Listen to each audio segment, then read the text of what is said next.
commence à filmer. C'est parti. Vous tous qui avez soif, venez. Voici de l'eau, dit le Seigneur. Même si vous n'avez pas d'argent, venez et buvez à votre joie. Au nom du Père et du Fils et du Saint-Esprit, Amen. la grâce de Jésus-Christ notre Seigneur, l'amour de Dieu le Père et la communion de l'Esprit Saint soient toujours avec vous. Et avec votre esprit.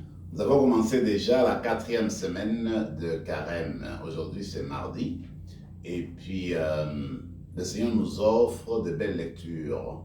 Et moi, je dirais, c'est l'image de l'eau qui est au centre de la proclamation de la liturgie de la parole d'aujourd'hui. Tournons-nous vers le Seigneur qui est source d'abondance, source d'eau spirituelle, d'eau de renaissance, d'eau de purification. Et reconnaissons d'abord nos manquements, nos péchés devant lui. Je confesse À Dieu Tout-Puissant, je reconnais devant mes frères et sœurs que j'ai péché en pensée, en parole, par action et par omission.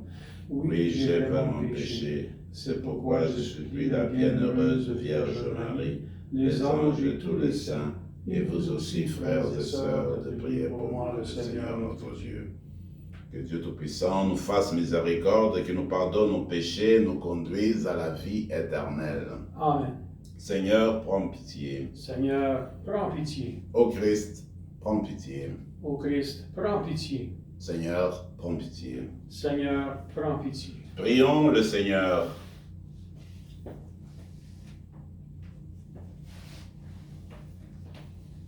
Seigneur, en ce temps de pénitence, donne à tes fidèles de te servir d'un cœur généreux pour être bien disposés à accueillir le mystère pascal et proclamer l'annonce de ton salut. Par Jésus-Christ, ton Fils, notre Seigneur, qui vit et règne avec toi dans l'unité du Saint-Esprit, Dieu, pour les siècles des siècles. Amen.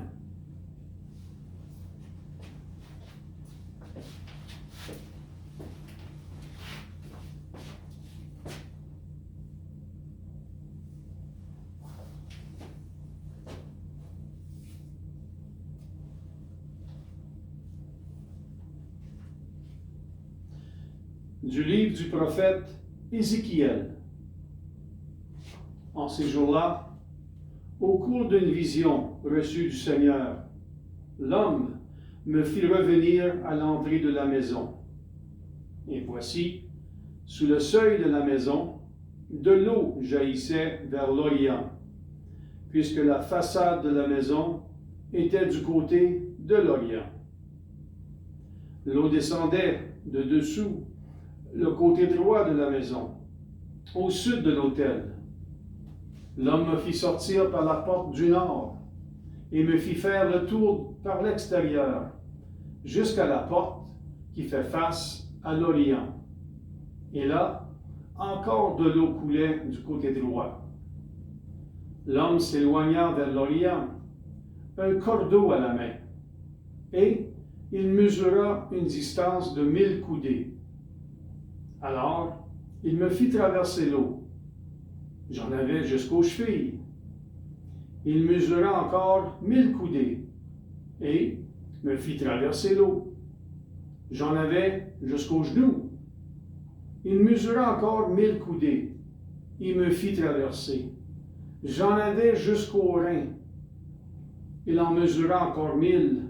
C'était un torrent que je ne pouvais traverser. L'eau avait grossi. Il aurait fallu nager. C'était un torrent infranchissable. Alors, il me dit, « As-tu vu, fils d'homme? » Puis, il me ramena au bord du torrent.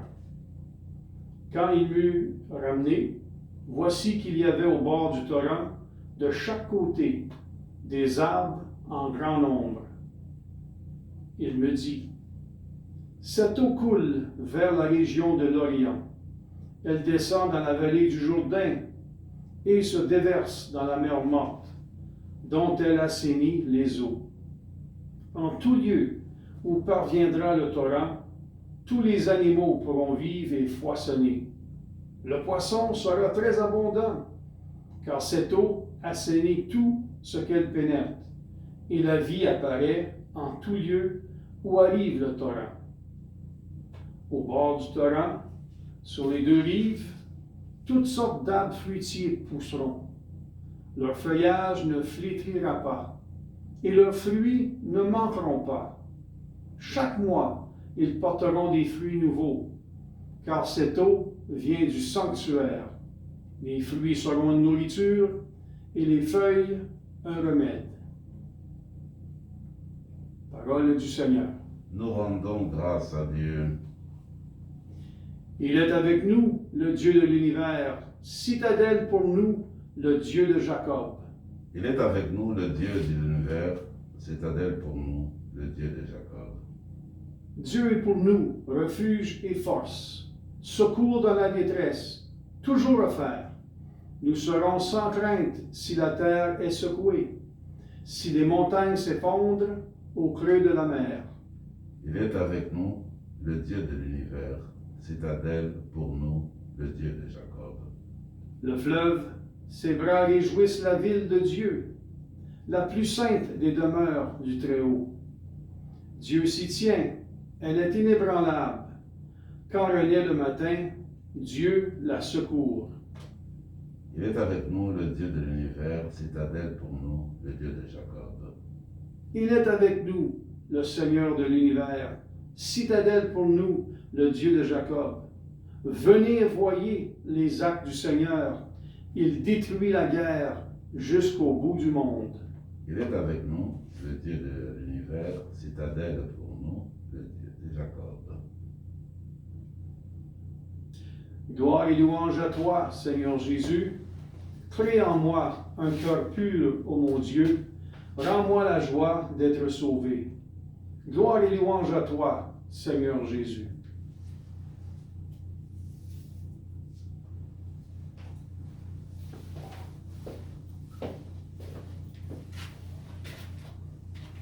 Le Seigneur soit avec vous. Et avec votre esprit. Évangile de Jésus-Christ selon saint Jean. Gloire à toi, Seigneur. À l'occasion d'une fête juive, Jésus monta à Jérusalem. Or, à Jérusalem, près de la porte des brebis, il existe une piscine qu'on appelle en hébreu Bethsata. Elle a 5 colonnades, sous laquelle était couchée une foule de malades, aveugles, boiteux et impotents. Il y avait là un homme qui était malade depuis 38 ans. Jésus, le voyant couché là, et apprenant qu'il était dans cet état depuis longtemps, lui dit, « Veux-tu être guéri ?» Le malade lui répondit, « Seigneur, je n'ai personne pour me plonger dans la piscine au moment où l'eau bouillonne. Et pendant que j'y vais, un autre descend avant moi. » Jésus lui dit, « Lève-toi, prends ton brancard et marche. » Et aussitôt l'homme fut guéri. Il prit son brancard, il marchait. Or, ce jour-là était un jour de sabbat. Les Juifs dirent donc à cet homme que Jésus avait remis sur pied, « C'est le sabbat, il ne t'est pas permis de porter ton brancard. » Il leur répliqua, « Celui qui m'a guéri, c'est lui qui m'a dit, « Prends ton brancard et marche. » Ils interrogèrent, « Quel est l'homme qui t'a dit, prends ton brancard et marche ?» Mais celui qui avait été établi ne savait pas qui c'était. En effet, Jésus s'était éloigné car il y avait foule à cet endroit. Plus tard, Jésus le retrouve dans le temple et lui dit, « Te voilà guéri, ne pêche plus. Il pourrait t'arriver quelque chose de pire. » L'homme partit annoncer aux Juifs que c'était Jésus qui l'avait guéri. Et ceux-ci persécutaient Jésus parce qu'il avait fait cela le jour du sabbat. Acclamons la parole de Dieu. Louange à toi, Seigneur Jésus.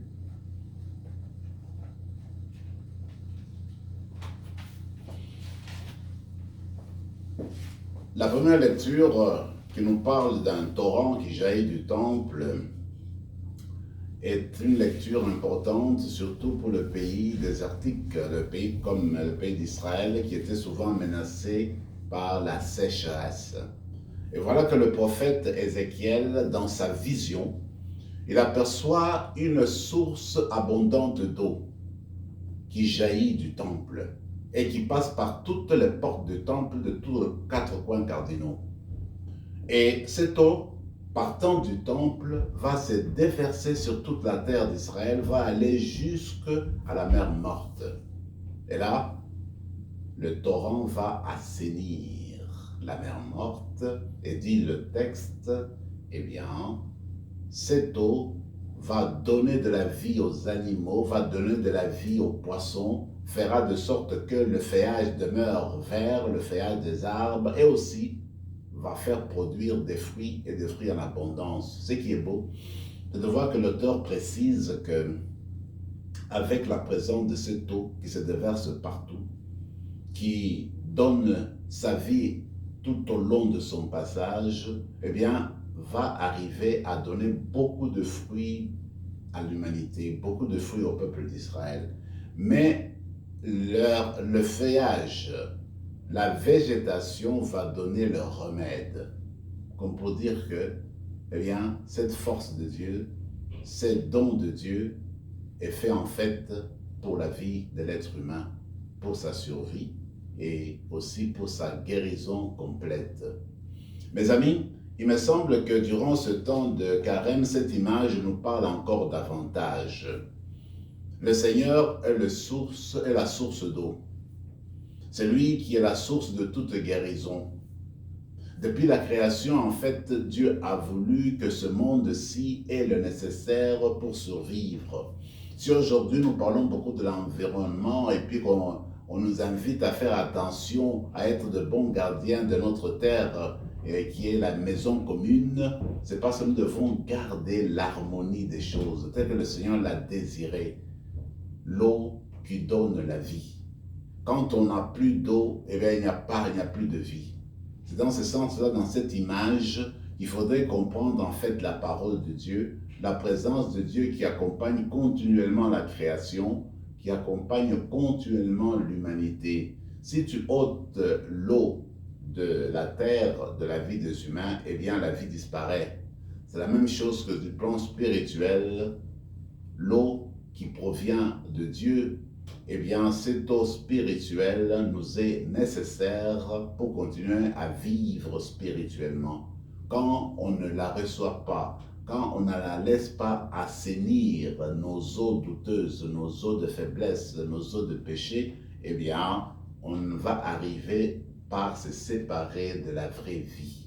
Alors, dans la célébration d'aujourd'hui, laissons-nous inonder de cette eau qui jaillit du temple, de cette eau qui jaillit de Dieu, et que cette eau vienne nous purifier, nous régénérer le cœur, nous faire renaître, nous conduire vers la nouvelle voie, vers une nouvelle vie. En fait, la vie qui va refléter davantage l'amour de Dieu, qui va refléter la justice de Dieu, qui va refléter la générosité de Dieu.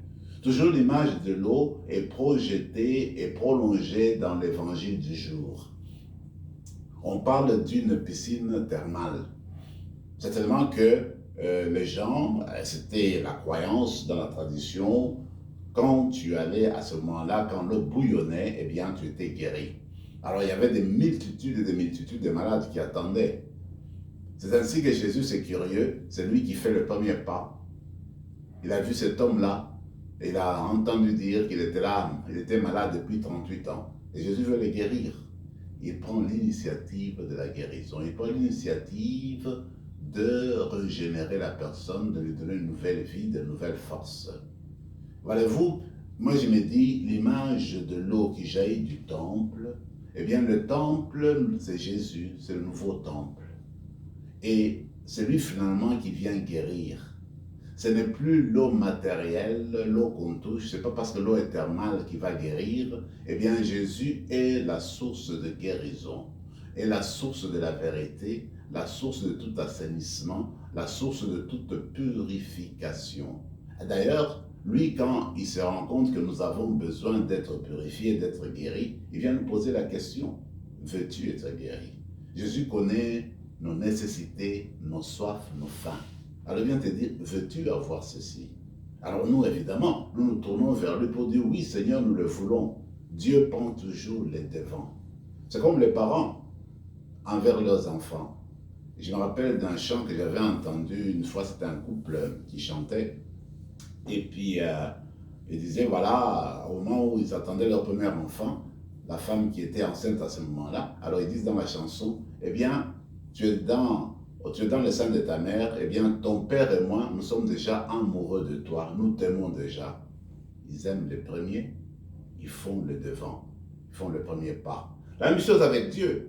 On ne peut pas aimer Dieu en premier. Dieu nous a aimé le premier. D'abord, quand nous étions en lui, dans son cœur, il nous désirait, il nous voulait. Alors, il vient toujours le premier pour nous montrer la voie, pour nous faire des propositions, pour nous montrer le chemin à suivre. Alors, accueillons toujours ce Seigneur qui nous aime depuis les origines. Ce Dieu qui veut nous purifier depuis les origines. C'est Dieu par son Fils qui va nous donner des eaux abondantes, qui nous donne la vie, les eaux baptismales. Au moment de la veillée pascale, nous allons renouveler nos promesses baptismales. Alors c'est à ce moment-là qu'on va se rappeler encore que le jour où on nous a plongés dans l'eau purifiée, eh bien nous avons été régénérés, nous sommes devenus des êtres nouveaux. Parce que le Seigneur Jésus, c'est lui en fait d'où jaillit cette eau de baptême. C'est du Seigneur Jésus que jaillit tous les sacrements. Les sacrements sortent de lui comme l'eau qui sortait du torrent du temple. Tous les sacrements sortent de lui pour venir nous guérir, venir nous raffermir, nous donner la force de continuer et puis de continuer à exercer sa mission. Donc, durant cette célébration, nous allons regarder le Christ comme la source de toute purification, de toute guérison.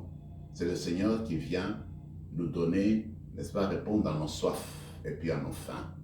Que durant cette célébration, nous nous tournions davantage vers lui pour redécouvrir sa place centrale dans nos vies et que l'eau du baptême que nous avons reçu un jour continue à nous guérir, à nous ramener au Seigneur, à raffermir nos liens de fraternité et à nous tourner davantage vers le Christ qui ne cesse de faire le devant, de prendre l'initiative pour venir nous guérir et nous rétablir aujourd'hui.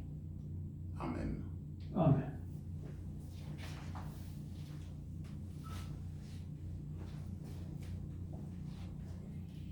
Tu es béni, Seigneur, Dieu de l'univers, toi qui nous donnes ce pain, fruit de la terre et du travail des hommes et des femmes. Nous te le présentons, il deviendra le pain de la vie. Béni soit Dieu, maintenant et toujours.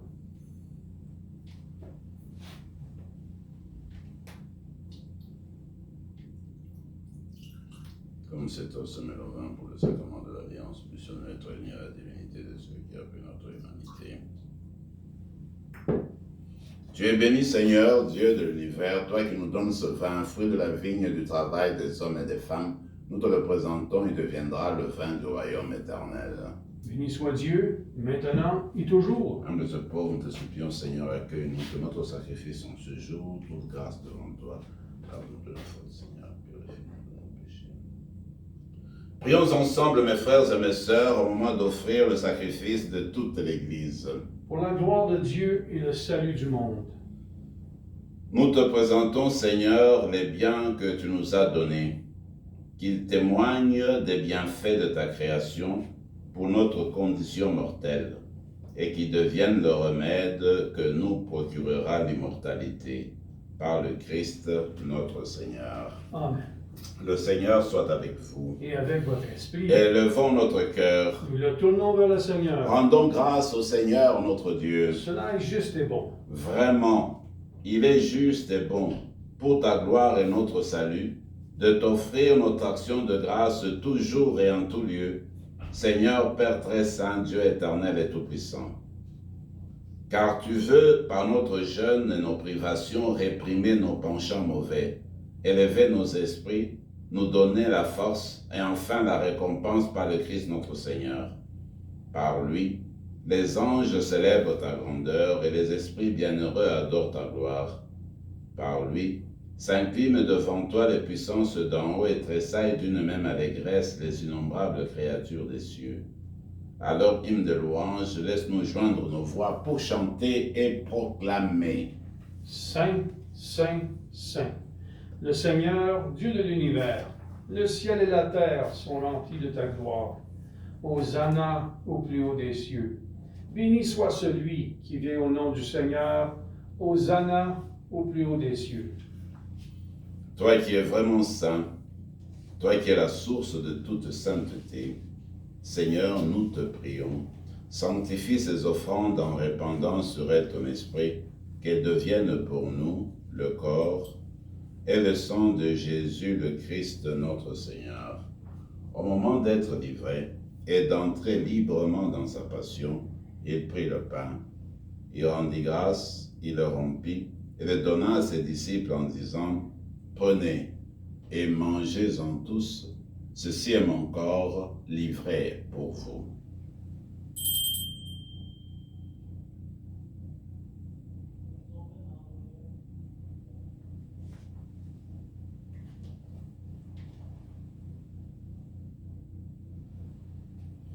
De même, après le repas, il prit la coupe. De nouveau, il rendit grâce et la donna à ses disciples en disant « Prenez et buvez-en tous, car ceci est la coupe de mon sang, le sang de l'alliance nouvelle et éternelle, qui sera versé pour vous et pour la multitude en rémission des péchés. Vous ferez cela en mémoire de moi. »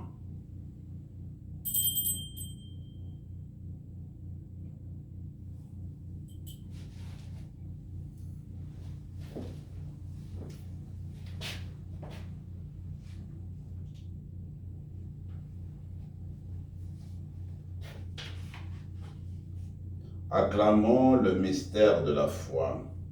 Quand nous mangeons ce pain et buvons à cette coupe, nous annonçons ta mort, Seigneur ressuscité, et nous attendons que tu viennes. En faisant ainsi mémoire de la mort et de la résurrection de ton Fils, nous t'offrons, Seigneur, le pain de la vie et la coupe du salut. Et nous te rendons grâce, car tu nous as estimés dignes de nous tenir devant toi pour te servir. Humblement, nous te demandons qu'en ayant part au corps et au sang du Christ, nous soyons rassemblés par l'Esprit Saint en un seul corps. Souviens-toi, Seigneur, de ton Église répandue à travers le monde.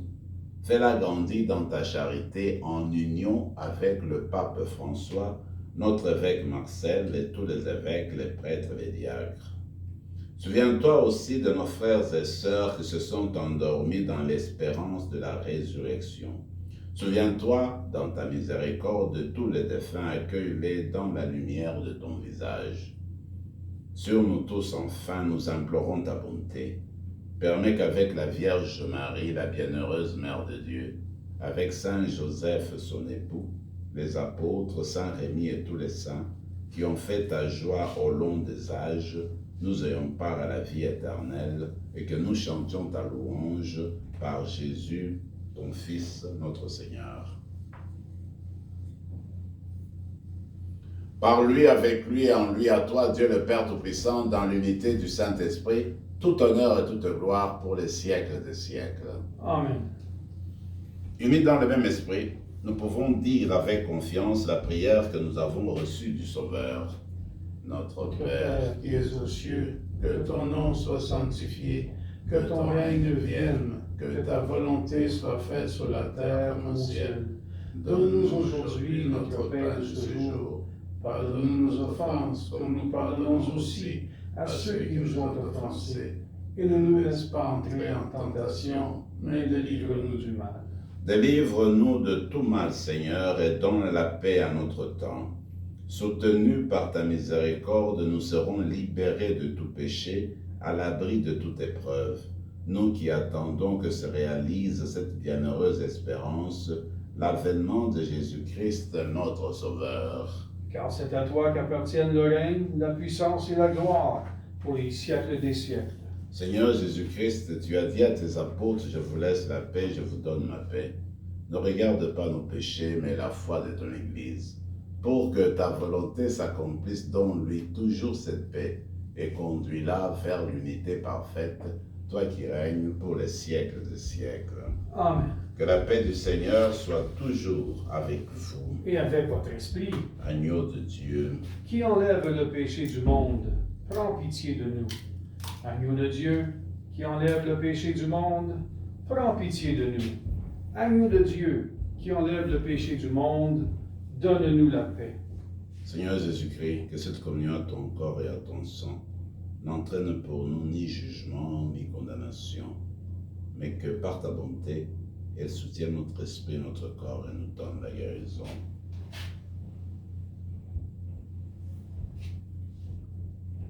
Voici l'agneau de Dieu, voici celui qui enlève les péchés du monde. Heureux les invités au repas des noces de l'agneau.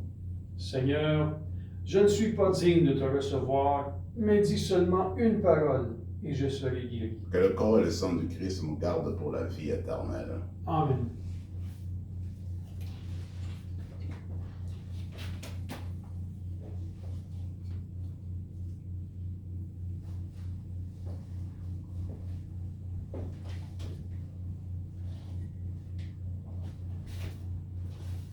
Le corps du Christ. Amen.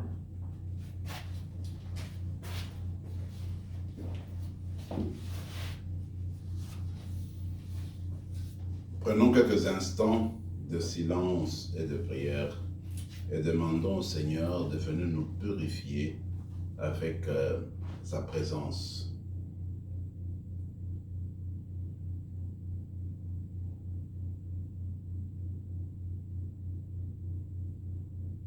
Le Seigneur est mon berger, je ne manque de rien. Sur des prés d'herbes fraîches, il me fait reposer. Il me mène vers les eaux tranquilles et me fait revivre. Prions encore le Seigneur. Dans ta bonté, Seigneur, purifie nos esprits, que tes sacrements les renouvellent. Fais que même nos corps y trouvent une aide pour aujourd'hui et pour la vie future. Par le Christ notre Seigneur. Amen. Le Seigneur soit avec vous. Et avec votre esprit. Et que Dieu Tout-Puissant vous bénisse, le Père, le Fils et le Saint-Esprit. Amen. Allez dans la paix du Christ. Nous rendons grâce à Dieu.